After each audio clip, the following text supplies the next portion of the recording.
Hello, everyone. Welcome back to Woman Carrying Man. Today, I guess the man we're carrying is this guy right here. Who is this? Would you like to introduce yourself? I am Daniel Greene, and I would like to start this by saying congratulations for the recent graduation that I saw. That's amazing. You're now, I think you said you're man carrying graduation. That's fantastic. Or man carrying degree. Thank you. Yes, I successfully snuck my way through somehow. Cheating mostly, you know how it is. And you're a licensed mortician now, correct? That's what you were going for? This is one of my favorite movie trilogies, but also, I think we talked about this, one of the most uneven trilogies that I enjoy, and there's a unique aspect to it where it's like it's kind of a mixed bag, but I love what it offers so much that I can't help returning to it. To me, it's one of the few franchises that's ever successfully changed genres. Like the third movie's not horror by any stretch of the imagination, while the first one is. It's like it and Alien. Like Alien went from suspense horror and space to like action schlock, and now like Evil Dead's the only other one I can think of that did the same thing. But to me, it feels like that happened because Sam Raimi was like forced to. Like he was asked to make a sequel and then another sequel, and I feel like he just got bored and was like, okay, how about we make it an Arthurian thing? And actually the ending of the second one, we're not going to do that. I'm going to change it and do a whole other thing and just break the old canon, because why not? I'm Sam Raimi, I don't care. Yeah, I feel like he does that from like the first film to the second film too, because there's a little recap portion and it's completely different in the second film. It's kind of like they keep retconning their own movies. It's really... Because what? Who cares? That's like Sam Raimi's whole thing. He's like, I'm gonna do a thing where my guy fights his own hand, because who cares? That's hilarious. It's great. Like he has this artistic approach that is just stylization and fun over everything, and that's why I actually feel like the second movie is where he hit the stride the most, because the third one to me is the weakest. I still really like it, but it's kind of just so far off the rails and so unconstrained that it's just a little too much for me. Like the little tiny ashes are where I draw the line, which is stolen from Wheel of Time, by the way. Just putting that out there. The second one is like, it's the perfect level of just over the top. I have a budget. I've hit my stride. I know the tone I want. And I don't know, to me, it's almost a perfect film. Like there's nothing I would change in the second one. Yeah, I totally get that. And I was actually going to ask like what your favorite film was. And I guess the second one. Yeah. Yeah. I mean, it's the only movie that has a recap of the last one, and it's not like a quick thing. It's like a good chunk of the movie is like, in case you didn't watch it, that's the first movie. Now we're going to do the second movie. Concise it is, and how they like get rid of all these characters, and they're just like, okay, this is the gist of it. It's great. Yeah, they get rid of his sister. Yeah. The friend, I forget his name. But then Shelly, his girlfriend, they're all like, and then Linda is the only one. But also what I liked about the second film is in the first film, Ash hesitates to really kill Linda. And then in the second film, he's just like, it's like. That's part of like why Sam Raimi's humor works so well for me, because he's very like meta in how he approaches the jokes in a genre that usually, even when it's telling jokes, is super dependent on self-seriousness. And I don't like, even if you look into like he has like his staples as a director. Like he really likes his evil books, Multiverse of Madness. He just did. He brought all the Sam Raimi-isms into the MCU, and in a lot of ways made Evil Dead again. He's made the same movie 3 times now, and like he can't keep getting away with this. I mean, he's also made a show. Oh, the show, yeah. Have you seen the show? Ash versus the Evil Dead. Oh, yeah. It's called Ash versus Evil Dead. It's on Netflix. It was on Starz for a while. But I think it's on Netflix now. Is it? Yeah, but it's like, it's part of the canon now, you know, and it actually stars Bruce Campbell. Yeah. The canon. I mean, it's kind of like, this is whatever the hell Sam Raimi and Bruce Campbell want. Let's be honest. It's just what I do want to talk about Bruce Campbell's performance, though, because I don't know how aware he is of how perfectly schlocky he is.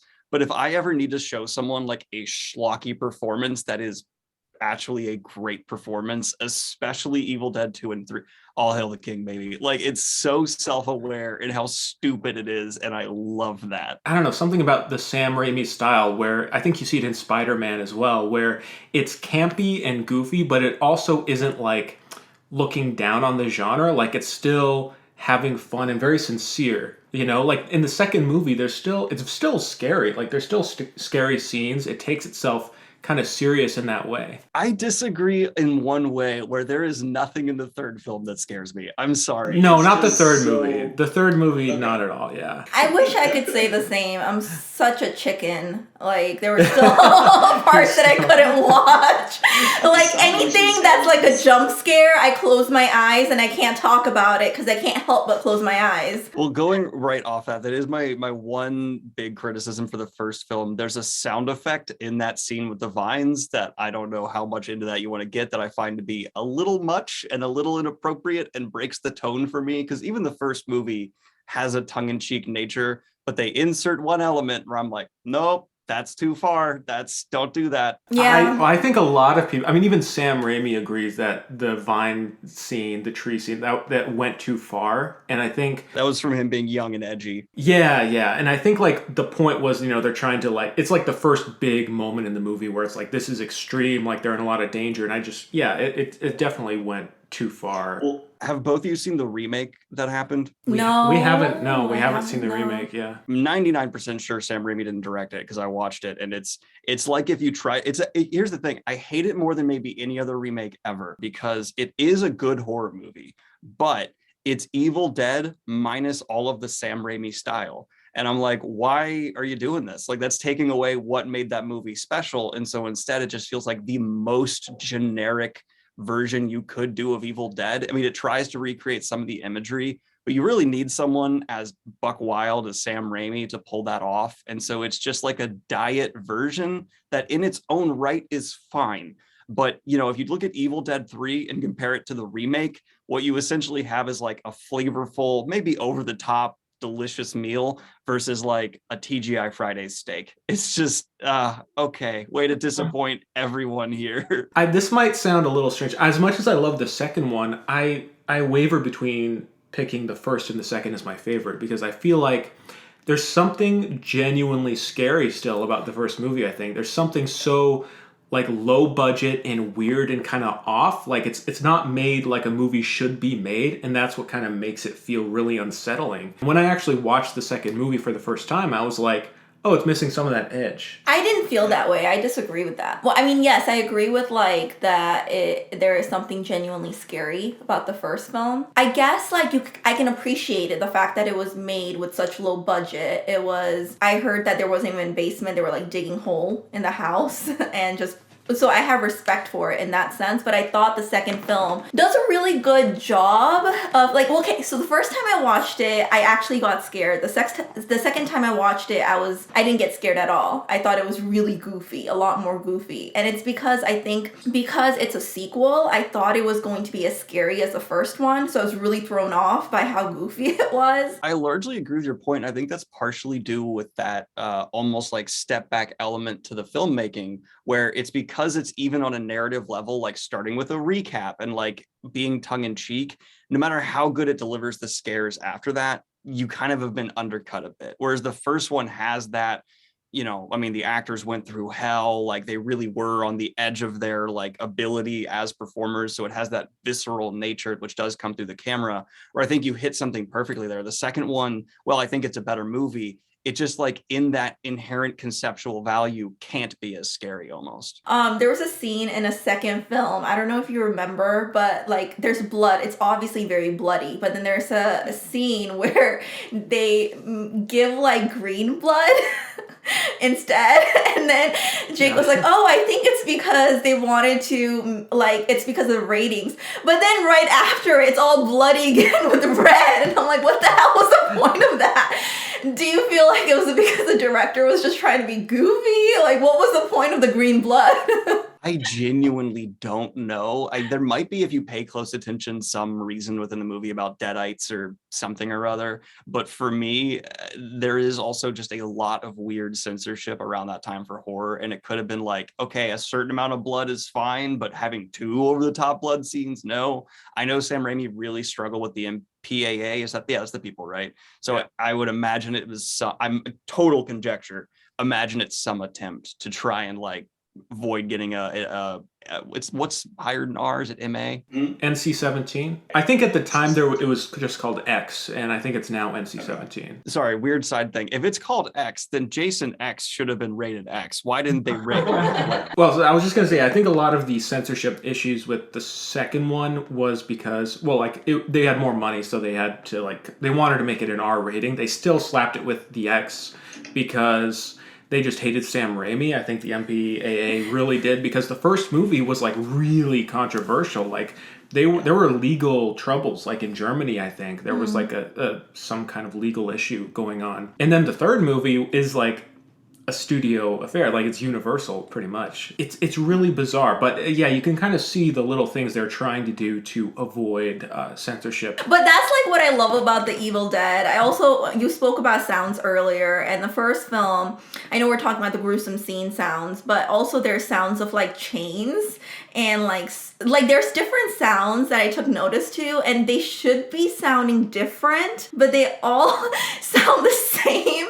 I really like that point. I think you're touching on like the schlocky nature to Sam Raimi's artistry, but I want to use the word artistry because like there's a reason these films are thought of so much higher than other horror films of that era, like the Jason series, even I'd say Freddy and Michael Myers. Like, there's all varying degrees there, but in terms of like the art of filmmaking, Sam Raimi is going for a style. Like he's David Lynchian, he's Tarantinoian or something, where he has a specific look, and that's why he gets hired for those projects. I mean, you see elements of his style in everything he does. He cannot turn it off. You go to Spider-Man 1, 2, 3, it's there. You go to this whole trilogy, Multiverse of Madness.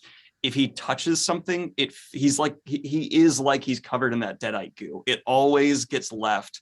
Whereas, so many of those other films from that time, they don't leave the same impact. I would say maybe the Nightmare on Elm Street ones do, but there's not nearly what feels like the level of effort that goes in, aside from some really interesting visuals. Like, this is so hyperactive in that, like, every chance he had the opportunity to make something look striking, he's going to, and then he's going to take it 300% further than it needed to go. And it becomes so excessive, it feels like a celebration of that excess. And I don't know, that's what really I love about it. Like, it bulks at the idea of restraint. And I think that's beautiful. It just becomes like almost like dance or something. Like it's something else. Yeah. Especially when he's fighting his own hand and stuff like that. Or, you'll have these moments where all of a sudden the lighting just flicks to something absurd, because why not? And I love it breaks the reality of the film to try and enhance the immersion for the audience, which is a really difficult line to walk. He's pulling you in more by doing something that doesn't make logical sense, but because he's so consistent, it makes sense and logical for the reality created. What is your favorite scene in the whole trilogy? Is there anything that stands out? It's not my favorite of the movies, but the big battle at the end of the third movie, where you have the stop motion skeletons, there's evil like, it's so fantastical. It's so not scary. It's so weird. And I'm just kind of left wondering, like, how was the studio talked into green lighting all of this and being like, and there's also just so many explosions for some reason, just stuff detonating all over the place. Just the performance of Ash, it's blisteringly sincere in its campiness. Like, it is so, I am going to deliver these lines as ridiculous as possible. Yeah. Also, it's so interesting, like watching the second film and then and the third film, but also rewatching the first one. How it's weird how serious it is, like his character and his acting, because then it's almost like I think he's able to just go back and forth between being goofy, and you think that he can't be serious, but he can be pretty serious in the first film too. It's like there's a transition from serious to manic into the goofy. Like, it uses the mania to transition into goofy, which doesn't sound like it work, but it does very, very well. And honestly, like watching it this recent time, it really just reminded me of how like brilliant Bruce Campbell's performance is, just from like a physical comedy perspective. Like it's like silent film, and especially in the third movie, they like make references to like the Three Stooges and stuff. But even in the second movie, like you were saying, you watch him fighting himself, his own hand. He's doing like somersaults. He's like banging plates into his, like it's brilliant. Like it's so hilarious. And I feel like there's no other performance of like, recent films. Not that they're recent, but I'm wondering if it's just me, but I want to get thoughts on this. I feel like rewatching it, his character just goes from smart, naive person to just really proudly dumb. Yeah. And there's something so lovable about that. There's a character arc there. Yeah. Yeah. I really want to know, like, what if I could get one question answered? It is like, when you watch the end of Evil Dead 2, it feels like it's done. Like they send him in this thing, it's over. It's this kind of like goofy, crazy ending of like, oh, he's back in time, wild. And at what point did someone have to come to Sam Raimi and go, we're doing a third, and we need to now expand on this time jump you did? Can you write, what needs to go from there? And like, I imagine Sam Raimi is just kind of like, okay, we're going to retcon the shit out of that. He's now actually going to have this weird pit fight, and we're going to get a geyser of blood, and then no one will care about the thing that we are, decanonizing and whatever. It's fun. Because like it's rule of fun for Sam Raimi writing. And the pit scene is one of the few times in the third movie I feel like it actually does kind of hit into horror again. Like it's kind of actually terrifying. And it's probably my favorite kill of that movie, because like the blood that comes out of the pit is so excessive. Like it's just a actual geyser coming up. And I don't know if that was in the original theatrical release. I think that may have actually been cut down. Isn't there like a director's cut out there? Because I've only seen there is. Yeah, I've only seen the theatrical, because I think they cut like 10 minutes of the film. I love the first half of that movie. I feel like it's great. I love the pace. I love the energy. But then when it gets into him alone, just like out in the woods, it becomes so over the top. Like it's just a little too much. I liked it. And I guess I'm the only one that liked it. I loved when like small ashes started coming out of the glasses, but I guess I'm the only one with that opinion. It's fine. I just thought it was interesting. I don't know, the unexpectedness of it, and maybe because I was in like a shitty mood and it cheered me up, but I liked it. I do agree. Like it is in concept a cool idea that could work. I just think in execution, it slid a little too far into Looney Tune for me. Just a hair, and also it's definitely the weakest visual effects of the series. Like they look very green screen, very disconnected from what's around them. And it kind of was a little disappointing for me, because I really like Sam Raimi's visuals, but I just found them to be ugly. And I was like, Yeah, it's the worst visual effect in a trilogy that includes someone stabbing a pencil into a fake ankle and that is true, claymation, blood and guts. And to talk a little bit about those effects in the first movie, they are incredibly good. Like they are so, for the budget at least. Well, and they just look like they were doing stuff that was so probably illegal and just dangerous, with throwing just real red paint on people's faces. And Sam Raimi, I think, has talked about how the people in the Deadite makeup were nauseous and dehydrated, and there was just there was apparently like sweat that had to be drained out of stuff after being in it for like 8 hours and things like that. And it's a time of filmmaking where you're able to do stuff like Evil Dead, which is great, but I'm also very happy that I'm not hearing about these things happening anymore, because you don't need to do that to actors. Actors did not get into this career to be dehydrated to the point of passing out. That's not necessarily an appropriate way to handle people. It reminds me of The Shining and the abuse that Shelley Duvall went through, where it's like, okay, you got a great performance, but she's also an actress and probably could have just done that performance. I mean, honestly though, low budget films, it's really hard on actors, period. You got to think about the production value for a lot of them. They're barely getting paid anything. I was also going to say one last point I really wanted to hit on that I'd be begrudged if I didn't. I think in terms of striking imagery, the shot composition in all three films is something that a lot of people don't, at least in things I've seen, don't talk about as much, where I think it's probably what makes so many people remember the film so much. Whether it's the Deadite coming out from the trap door, things along those lines. There is a really either accident, I don't want to say it's accidental, but for the small budget and what they're able to do, there are so many visuals, funny or scary, that will be popping up in your head till you die. Yes, the hilarity of Ash fighting his own hand, absolutely, the stuff around that's great, but there is certain just creepy moments where the stylization almost pulls back a little and it lets just a practical, creature effect or something really come in the spotlight.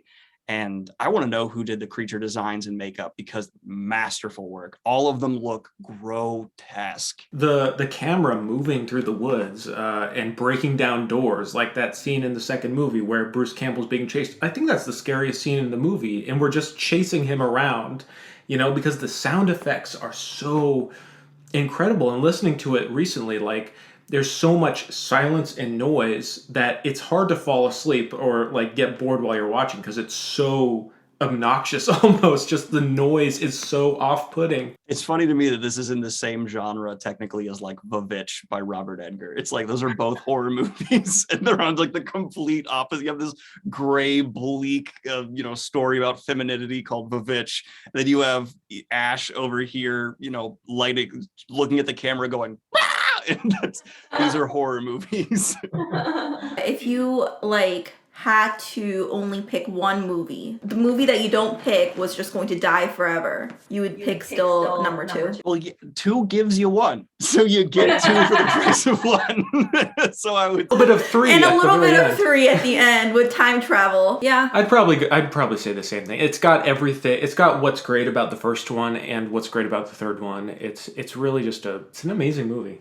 Yeah, I think I picked two too. The only thing is that the show, which you haven't watched yet, it really picks up after 3. I'll be curious to see what you think of this. Sam Raimi directed the first episode, and it's not as fun, and it's kind of got more of a modern feel, but it's still. It's kind of like, it goes on the theme of like very proudly dumb kind of thing. But and it's wonderful in a lot of ways too. But it would be interesting to get your thoughts on that. But I will absolutely check that out if you guys watch the remake and you tell me how disappointing it is to see the same story with none of Raimi's flair. Is it scary at all, the remake? Like, I'm curious. It's more scary. It's much more scary than any of the other Evil Dead stuff, because it takes away almost all the humor, and instead it's just a straightforward horror movie. Just straightforward, very scary horror movie. Yeah. I'm going to ask one question. If you were going to see Evil Dead done again, your first movie by another director, who would you choose? I've always said I wanted to see a David Lynch interpretation of what Evil Dead is. I don't know. I want to see Robert Eggers do it. Oh, so just the most gritty, dry, bland version. So let's go watch the remake. You'll pretty much get it. Yeah, I think I agree with that. But David Lynch, that's interesting. I would just want to watch it just to see how that would be. Thank you for watching, I guess, everyone. And thank you, Daniel. Do you have any final thoughts before we close? I don't guess I thank everyone for watching. I sincerely thank everyone for watching and taking part in this Evil Dead discussion. If you haven't watched the movies, we probably just spoiled a bunch to you. They're weird, and watch them. They're great. Everyone subscribe to the Daniel Greene channel and subscribe to the conversation. I like calling it the Daniel Greene channel. I don't know why. It just sounds really... Well, what Jake was trying to say is, you go to subscribe to my second channel. It's called The Discussion. So, I messed. It's The Discussion. I thought it was The Converse. The Discussion. You're horrible. I want to do like a dramatic angry walk off where I'm just like, all right, I'm done.